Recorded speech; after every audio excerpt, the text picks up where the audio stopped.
kombe la shirikisho Afrika, na mnyama anaenda Zanzibar siku 4 kabla ya mchezo wa fainali dhidi ya RS Berkane.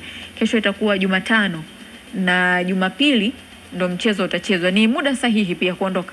Yes, ni muda sahihi kwa sababu watapata hiyo nafasi ya training session, kuweka miili sawa na kujadiliana baadhi ya vitu ambavyo wanaona ni vitu vya msingi kuwaongoza kwenye mchezo wao wa mwisho, kwa sababu ndo maamuzi yamebaki pale, yatakuwa pale Nuaman Complex.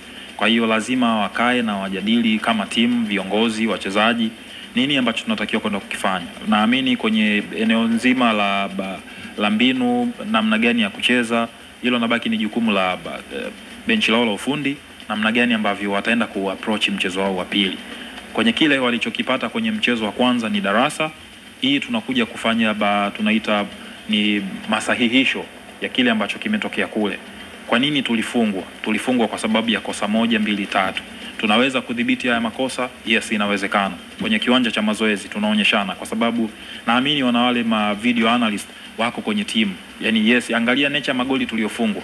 Angalia nature ya nafasi ambazo tumekoswa sisi kufungwa. Makosa yalikuwa yanatokana na nini? Kwa hiyo hii ni wakati wa sisi kukaa kwenye kiwanja cha mazoezi na kujadili kwa nini tunafungwa kwenye mazingira haya.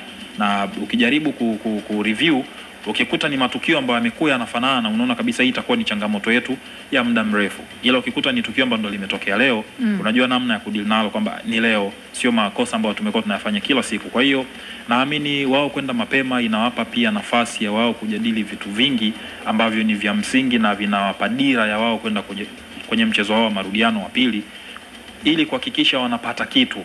Na kitu kikubwa wanachokihitaji nilizungumza, sio medali. Medali tayari una uhakika wa kuvaa tu. Haijalishi utafungwa 50, utafungwa 200, medali utavaa tu. Issue watu wanachohitaji ni kombe, sio medali. Medali ipo. Watu tunataka kuona ubingwa unabaki Tanzania, unabakije? Ndio hizo strategic zao ambazo watakuwa wameenda nazo, nini ambacho wanataka kwenda kukifanya, wachezaji wakiwa wameamka timamu siku ya mchezo. Naamini inaweza ikawapa push kubwa, na hata idadi ya magoli ambayo wamefungwa sio idadi kubwa, ni goli 2 bila, naamini zinawezekana. Okay, sawa.